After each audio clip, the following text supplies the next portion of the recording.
paz do nosso Senhor e Salvador Jesus Cristo estejam com todos nós, com grande alegria que a gente se reúne mais uma vez para engrandecer, para agradecer, para enaltecer ao nome do nosso Deus. Nós esperamos que todos estejam bem, cada um aí com seus cuidados, cada um com as suas particularidades, mas todos nós adorando, todos nós exaltando ao nome do nosso Deus.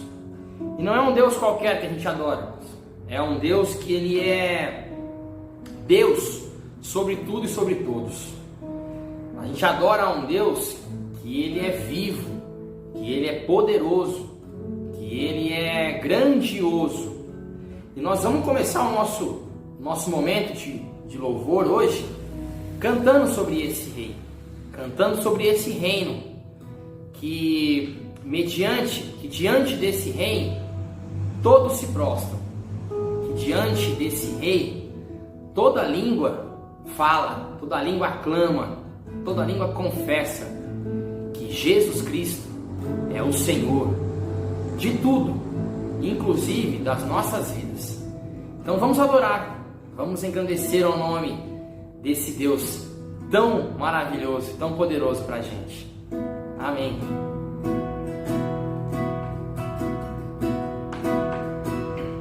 Os reinos se abalam, os povos se curvam, as bocas se abrem, as mãos se levantam para dizer que tu és o rei,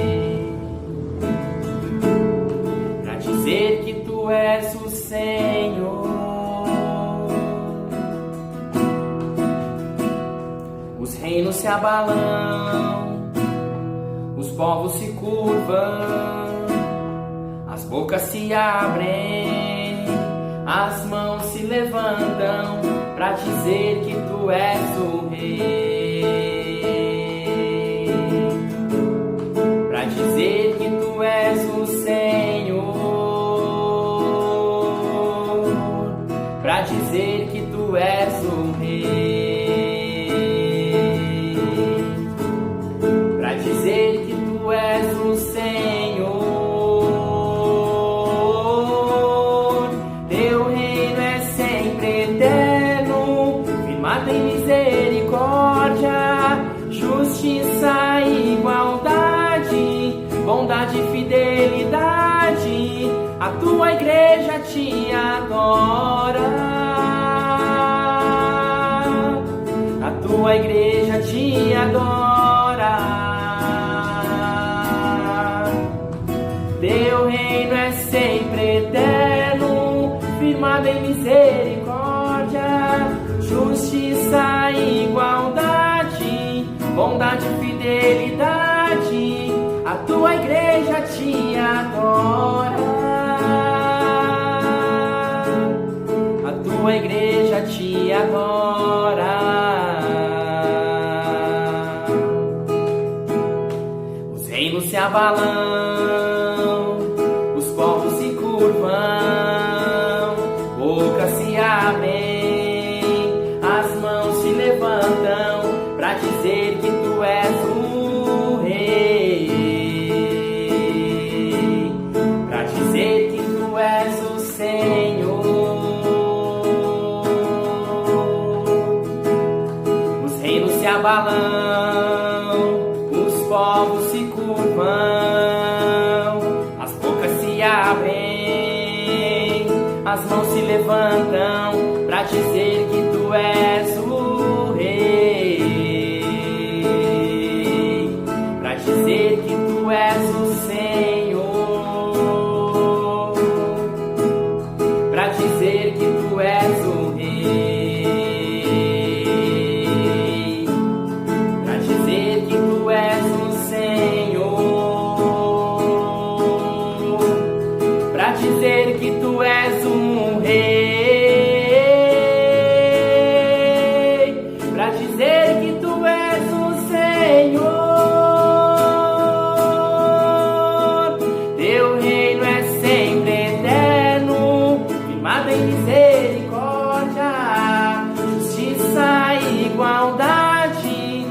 bondade e fidelidade, a tua igreja te adora. A tua igreja te adora. Teu reino é sempre eterno, firmado em misericórdia, justiça e igualdade, bondade e fidelidade, a tua igreja te adora. A tua igreja te adora. A tua igreja te adora. Tua igreja te adora.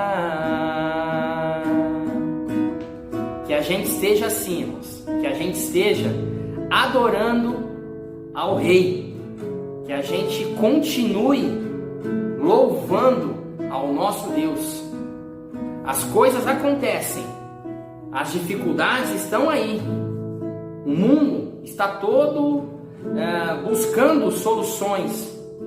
Mas nós continuemos, que a gente continue adorando, exaltando ao nosso Deus. Bendito e exaltado é o nome do Senhor. A palavra do nosso Deus, no livro de Romanos, em seu capítulo 8, no versículo 35 até o versículo 37, nos diz assim a palavra de Deus: então, quem pode nos separar do amor de Cristo? Serão os sofrimentos? Serão as dificuldades, as perseguições, a fome, a pobreza, o perigo ou a morte? Como dizem as Escrituras Sagradas, por amor de ti, estamos em perigo de morte o dia todo. Somos tratados como ovelhas que vão para o matadouro. Porém, todas essas coisas, temos a vitória completa por meio daquele que nos ama. Nada pode nos separar do amor de Cristo. Não é a dificuldade, não é a fome, não é o sofrimento, não é o isolamento, não é a distância, não é a falta um dos outros, não é a não possibilidade de ir a uma igreja. Nada pode nos separar do amor de Cristo. Pois nós estamos, nós vivemos por meio desse Cristo, que um dia nos amou primeiro. Ele nos ama. A gente às vezes tem dúvidas, parece, sobre isso, sabe? Parece que a gente se deixa levar pelo nosso dia a dia, pelas nossas preocupações, e a gente, por momentos, a gente se esquece como é grande o amor de Deus por nós e por você. Deus nos ama, independente de como a gente esteja, forte, fraco, falho, não importa. Deus nos ama. Aleluias.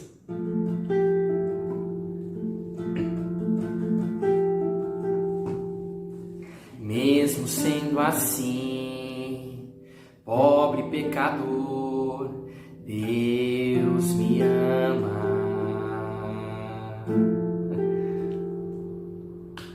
Mesmo sendo falho, mesmo sem merecer, Deus me ama. Se estou forte, se eu estou de pé, Deus me ama.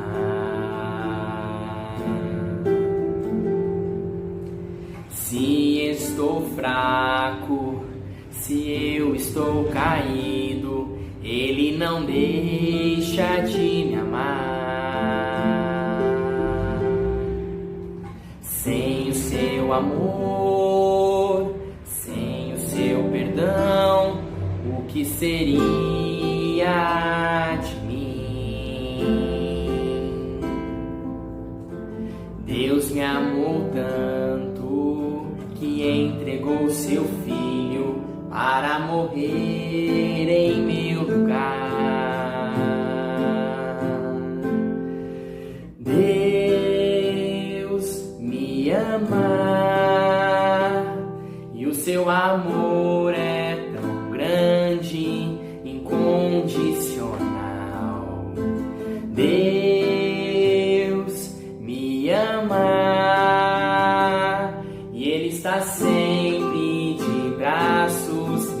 abertos para mim.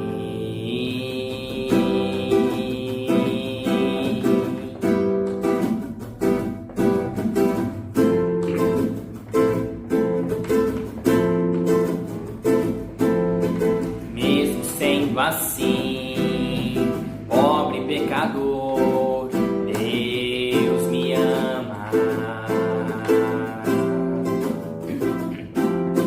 Mesmo sendo falho, mesmo sem merecer, Deus me ama. Se estou forte, se eu estou de pé, Deus me ama. Se estou fraco, se eu estou caído, Ele não deixa de me amar. Sem o seu amor, sem o seu perdão, o que seria de mim? Deus me amou tanto que entregou seu filho para morrer em meu lugar. Deus me ama e o seu amor é tão grande, incondicional. Deus me ama e Ele está sempre de braços abertos para mim. Deus me ama e o seu amor é tão grande, incondicional. Deus me ama e Ele está sempre de braços abertos para mim. E Ele está sempre de braços abertos para mim. Que a gente tenha essa certeza, irmãos. Não importa o que aconteça, não interessa a condição, não importa como a gente esteja, Deus nos ama. Aleluias! Deus está sempre de braços abertos para a gente. O seu amor, ele não tem condição. O seu amor é incondicional, como a gente cantou. Deus nos ama.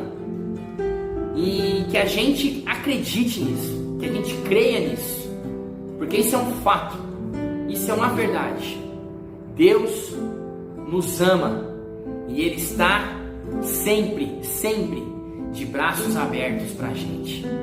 Que Deus continue nos abençoando, que Deus continue nos protegendo e que a gente continue vivendo para a honra e para a glória do nosso Deus.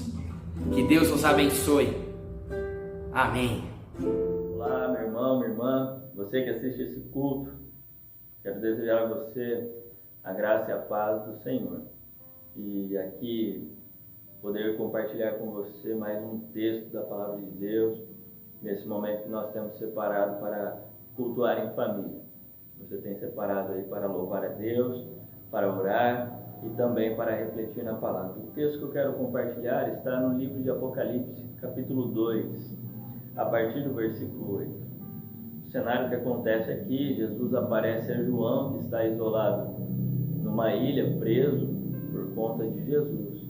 E aí Jesus aparece para ele e fala para ele escrever algumas cartas às 7 igrejas. Aqui eu quero refletir sobre uma carta. Uma carta a uma igreja que está em uma cidade chamada Esmirna. E essa igreja que está localizada ali nessa cidade de Esmirna, ela está passando por alguns tipos de dificuldades. E Jesus escreve uma carta a eles, os motivando e incentivando a continuarem perseverando em meio às tribulações. É isso que eu quero fazer você refletir um pouquinho nesse texto aqui junto comigo. O texto diz assim, a partir do versículo 8 do capítulo 2: Ao anjo da igreja em Esmirna escreve: Estas coisas diz o primeiro e o último, que esteve morto e tornou a viver. Conheço a tribulação pela qual você está passando, a sua pobreza, embora você seja rico, e a blasfêmia dos que se declaram judeus e não são, sendo isto sim, sinagoga de Satanás. Não tenha medo das coisas que você vai sofrer. Eis que o diabo está para lançar alguns de vocês na prisão, para que vocês sejam postos à prova, e passem por uma tribulação de 10 dias. Seja fiel até a morte, e eu lhe darei a coroa da vida. Quem tem ouvidos, ouça o que o Espírito diz às igrejas. O vencedor, de modo nenhum, sofrerá o dano da segunda morte. Olha que interessante o que Jesus escreve a essa igreja, esse pessoal que está localizado ali na cidade de Esmirna. Esmirna, uma cidade com cerca de 200 mil habitantes aqui nessa época. É uma grande, mega cidade, mas entre as 7 cidades ali, essa cidade de Esmirna é a mais esplêndida entre elas. E aqui, nessa cidade de Esmirna, foi cultivado o culto ao imperador. Aqui a idolatria era voltada ao imperador. Quem não adorasse ao imperador era punido. E punido aqui severamente. Aqui com prisões e também com a perca de empregos, ele não tinha acesso a nada, a mercados, a emprego e nem a nada. E quando Jesus vai escrever a essa igreja, Jesus vai dizer o seguinte: ele começa dizendo a esta igreja que está sofrendo. Essa igreja, os irmãos dessa igreja, eles não se dobraram diante do culto ao imperador. Esses irmãos da igreja, eles não cederam diante das pressões. Pelo contrário, esses irmãos estavam permanecendo fiéis a Deus, mesmo em meio às tribulações que eles estavam enfrentando. E as tribulações aqui eram severas. Eu quero ver isso com você no texto. O texto começa dizendo o seguinte: ao anjo da igreja, o anjo é referente ao pastor, ao presbítero da igreja aqui nessa época. Ele diz o seguinte: ao anjo da igreja de Esmirna escreve: estas coisas diz o primeiro e o último, aquele que esteve morto, mas reviveu. E aí Jesus já começa dizendo o seguinte: quem está escrevendo é aquele que está no controle de toda a situação. Eu sou o primeiro e o último. Eu estou no controle da história. Eu estou no controle da jornada, da situação da vida de vocês. Eu estou conduzindo tudo. Eu sou o soberano. Eu sou aquele que esteve morto, mas reviveu. Eu sou aquele que não tem começo nem fim. E aí ele diz o seguinte: eu conheço a tribulação pela qual você está passando. E aqui é legal, porque Jesus, quando se apresenta a essa igreja, ele se apresenta, quem está dizendo é aquele que morreu, é aquele que sofreu. Ele está se identificando com essa igreja. Ele está dizendo o seguinte: eu também morri, eu também sofri, só que tem um detalhe: eu revivi, eu ressuscitei e eu estou vivo. E agora ele olha para a igreja e diz o seguinte: eu também conheço a sua tribulação, eu sei o que você está passando. Essa igreja aqui, sabe o que ela estava passando? Esses irmãos, o texto em si vai dizer, Jesus já começa dizendo para eles assim: eu conheço a tribulação pelo qual você está passando, a sua pobreza. Pobreza aqui no sentido de não ter absolutamente nada. Essa igreja, por causa de Jesus, está sofrendo a pobreza, a falta de recursos, por conta dessa vida que eles escolheram ter com Cristo. Isso os levou a uma perseguição e também ao afastamento do trabalho, do mercado e tudo mais na cidade, porque a cidade é voltada ao imperador. E quem não se volta ao imperador é punido. E essa igreja estava sendo punida por conta de Jesus. Só que tem um detalhe: Jesus olha para eles e diz assim: eu sei o que vocês estão passando, eu conheço a tribulação, eu conheço o seu sofrimento, eu conheço tudo isso que vocês têm enfrentado. Só que aí quando Jesus fala da pobreza deles, ele diz assim, embora vocês sejam ricos. Olha que fantástico que Jesus está dizendo. Eu conheço a sua pobreza. E eles eram pobres, eles não tinham nada. Por causa desse caminho que eles escolheram de andar com Jesus. E isso, a consequência foi de não ter absolutamente nada, perder tudo. Só que tem um detalhe, Jesus olha para eles e fala o seguinte, apesar de vocês serem ricos, qual é a riqueza que essa igreja tem?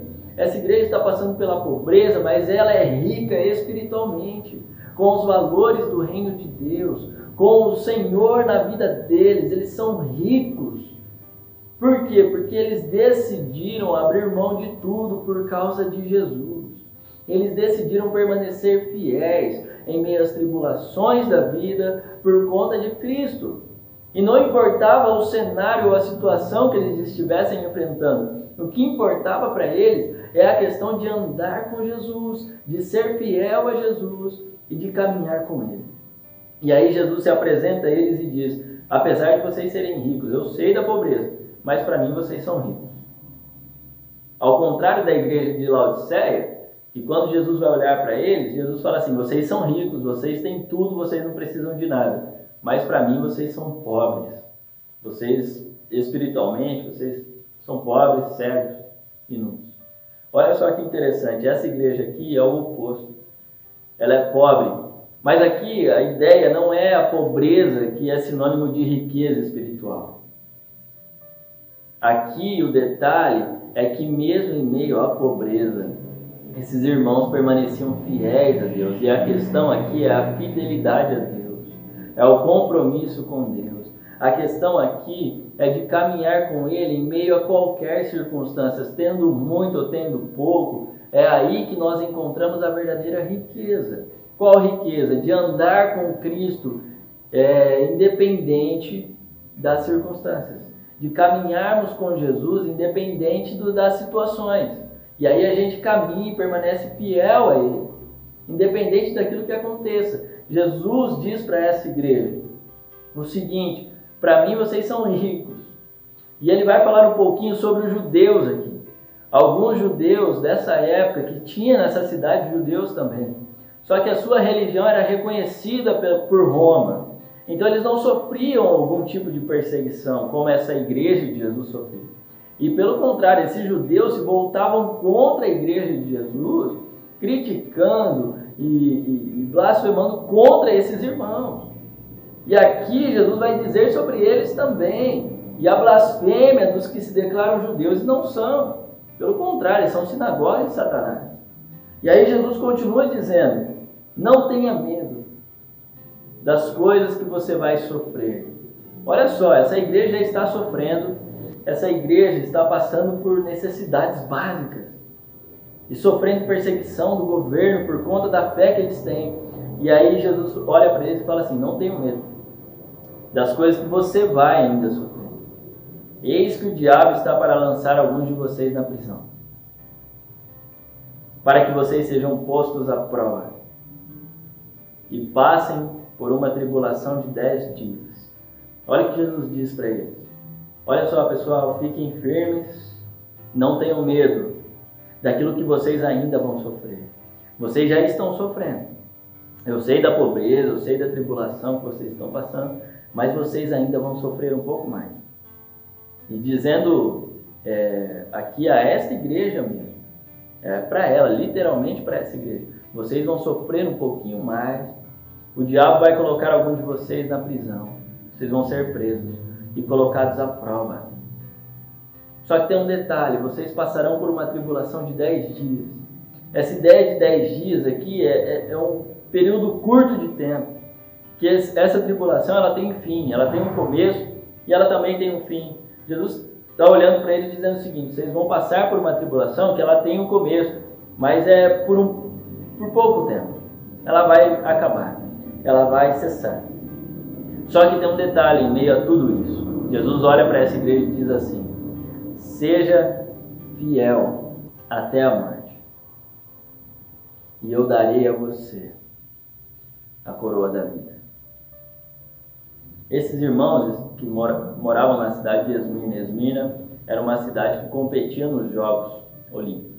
E essa cidade conhecia o valor da conquista e da vitória. Essa coroa da vida era aquela coroa de louros que colocava sobre a cabeça do vencedor dos jogos. Quando essa igreja vê essa fala de Jesus, dizendo, vocês receberão a coroa da vida, eles estão entendendo o seu contexto, entendendo a importância dessa fala de Jesus. Essa coroa não é uma coroa apenas de louro, essa coroa é a coroa da vida eterna. Essa coroa é a coroa que Jesus vai nos dar. Vai dar a quem? Ao vencedor. Qual o vencedor? Aquele que permanece fiel. Aquele que caminha fiel até a morte. Jesus diz para ele, ser fiel até a morte. Ser fiel independente das circunstâncias. Ser fiel mesmo em meio às tribulações que vocês têm enfrentado. E é por minha causa que vocês têm enfrentado essas tribulações. E continuem fiéis a isso. E aí ele termina dizendo, quem tem ouvidos ouça o que o Espírito diz às igrejas. O vencedor, de modo nenhum, sofrerá o dano da segunda morte. Olha só, Jesus diz para eles assim, se vocês permanecerem fiéis até a morte, vocês receberão a coroa da vida. E vocês não irão sofrer o dano da segunda morte. O que é a segunda morte? A segunda morte aqui é a destruição eterna. Quando você vai no Apocalipse ler e estudar sobre isso, o próprio Apocalipse vai dizer para a gente que a segunda morte é o lago de fogo e enxofre, onde Satanás, com seus demônios, e também aqueles que decidiram caminhar por si próprios, irão para a condenação eterna e serão destruídos. E essa é a segunda morte. Aqueles que rejeitaram a Cristo, aqueles que abandonaram a Cristo, seja por qual motivo for, diante das tribulações, das prisões, das dificuldades, abandonaram a Cristo e decidiram seguir por si mesmos seus próprios caminhos, e esses irão para a condenação eterna. Mas Jesus diz assim, se vocês forem fiéis até a morte, vocês não irão para essa condenação. Pelo contrário, vocês receberão a vida eterna. Vocês estarão no meu reino comigo. Diante de tudo isso, desse cenário e disso que a gente comentou, para que a gente reflita, para que a gente cresça, para que a gente lide melhor com as situações que a gente tem enfrentado. Essa igreja aqui está sofrendo perseguições por amor a Cristo. E mesmo assim, eles são fiéis a Jesus. Essa igreja aqui, ela vai ainda passar por mais dificuldades. Alguns vão ser presos ainda, vão ser colocados à prova e talvez encaminhados até para a morte. Só que tem um detalhe, Jesus olha para eles e fala assim, sejam fiéis até a morte. Sejam fiéis. Por que sejam fiéis até a morte? Talvez a gente olhe para a nossa situação hoje, para os sofrimentos que a gente tem enfrentado, passado, e a gente talvez olhe para Deus e fale, Senhor, o Senhor não sabe o que eu estou passando. Talvez a gente se frustre com Deus por conta das situações que a gente tem enfrentado. O que nós temos passado hoje é uma questão da vida, de doença, seja o que for que nós temos enfrentado, mas não é uma perseguição por causa de Cristo, assim como essa igreja está vivendo. E às vezes nós olhamos para Jesus e dizemos, Jesus, o Senhor não sabe o que eu estou passando, o Senhor não sabe o que eu estou enfrentando. E a gente precisa voltar para o começo dessa carta, que Jesus olha para essa igreja e diz o quê? Eu conheço. E detalhe, quem está escrevendo, olha como ele motiva essa igreja, dizendo assim, quem está escrevendo para vocês é aquele que esteve morto, mas é aquele que reviveu. Eu sei o que vocês estão passando. Eu sei porque eu também sofri o que vocês sofreram. Eu sei o que vocês têm enfrentado, essas dificuldades, esses sofrimentos por causa do meu nome. E é isso que eu passei também por causa do meu Pai, do seu reino e da proposta de salvação que eu vim trazer ao mundo. Eu sofri e morri por conta disso. Mas tem um detalhe, eu revivi e eu estou vivo. E agora, se vocês forem fiéis também em meio às tribulações, vocês também viverão. Mesmo que vocês morram, vocês irão reviver. Vocês tornarão a vida por conta de mim, naquele último glorioso dia. Então, um detalhe que eu quero trazer para você, pensar e orar com a sua família. Seja fiel. Essa é a principal lição aqui desse texto e dessa carta, é fidelidade a Jesus. Aqui o detalhe está dessa igreja, da fidelidade. Quando Jesus olha para essa igreja, ele não tem nenhuma crítica a ela, dizendo, vocês estão errando aqui ou ali. Ele está dizendo o seguinte, pelo contrário, está motivando eles. Vocês ainda vão sofrer mais, mas tem um detalhe, sejam fiéis. Eu tenho promessas para vocês. E saiba de uma coisa, eu estou assistindo vocês. Eu sei o que vocês têm enfrentado, eu sei o que vocês têm passado. E eu estou contigo, eu estou com vocês. Eu estou caminhando junto com vocês em meio a esses momentos. E o que mais importa é aquilo que eu estou preparando para você. Sabe o que mais importava para essa igreja de Esmirna? O que mais importava para eles não era a vida física, não era o trabalho, não era o dinheiro. O que mais importa para essa igreja é andar com Jesus. Eles entenderam o grande amor de Deus. Eles entenderam a grande salvação de Deus, da sua condição de pecadores, de como eles andavam errantes, e da maravilhosa graça de Deus na vida deles, representada em Jesus. E diante dessa proposta de Deus, eles renunciaram à própria vida por amor a Jesus e caminharam até a morte, porque para eles o que mais importava não era a sua condição física, mas sim a sua condição espiritual. Pense sobre isso. O que mais importa para você e o que mais vale para você? Essa igreja que ela se preocupa com a vida espiritual. E o que eu quero trazer para você é para que você se preocupe com a sua vida espiritual. Jesus está preocupado com isso. Ele quer nos enriquecer com a vida espiritual que Ele tem para a gente. E eu quero orar contigo, que Deus transforme essa palavra em vida, em mim e em você, para que a gente caminhe em meio às tribulações, motivados por Deus, sabendo que Jesus está conosco e o que mais importa é andar com Ele. Vamos orar. Senhor, eu quero agradecer por esse momento de reflexão, aqui junto com nossos irmãos.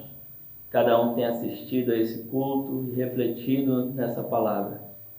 Eu oro para que o Senhor nos ajude, mesmo em meio a essas tribulações que temos enfrentado, que nós possamos, Senhor, permanecermos fiéis a Ti, caminharmos na direção do Senhor, em meio a essas tribulações da vida. Temos enfrentado dificuldades hoje. Não é, Senhor, uma perseguição por causa do Teu nome, mas temos enfrentado um problema que gera preocupações e desespero muitas vezes. Mas que nós possamos focar mais, Senhor, mesmo em meio a esses problemas, a Tua palavra. Nós possamos centralizar mais a nossa vida, a nossa mente, o nosso coração, aquilo que o Senhor tem para a gente. E que nós possamos caminhar fiéis a Ti, independente das circunstâncias. Nos perdoe. Talvez, às vezes nós, por conta das situações, murmuramos, blasfemamos, reclamamos ao Senhor, dizendo que o Senhor não se importa e não está vendo a nossa situação. Perdoe a gente por essas falas. Pelo contrário, o Senhor está conosco em todos os momentos. O Senhor está olhando aquilo que a gente está passando e o Senhor conhece a nossa tribulação. Mas que nós possamos ter essa clareza em nossa mente e coração, para que assim a gente caminhe fiéis, firmes e constantes, assim como esses irmãos de Esmirna caminharam até o fim, e que assim o que mais importe para nós seja aquilo que importava para eles, a coroa da vida eterna. Abençoe a cada um de nós, a família, a vida de cada um que tem assistido esse culto, e que o Senhor transforme essa palavra em vida em cada um de nós. Essa é a nossa oração. E que a Tua graça, a Tua paz e a Tua misericórdia estejam sobre nós, hoje e sim. Amém. Deus te abençoe, meu irmão. Deus abençoe sua semana, sua vida. E caminhe nessa certeza de que o que mais importa, o que mais vale, é você caminhar com Jesus, porque Ele está contigo em todo o tempo. Ele é o primeiro e o último. Ele é soberano. Ele é soberano. E detalhe, Ele sabe que você tem passado. Ele já passou por isso, Ele já morreu, mas Ele já ressuscitou também. E hoje Ele está vivo e presente na minha e na tua vida. Deus te abençoe. Uma ótima semana a você. Em nome de Jesus.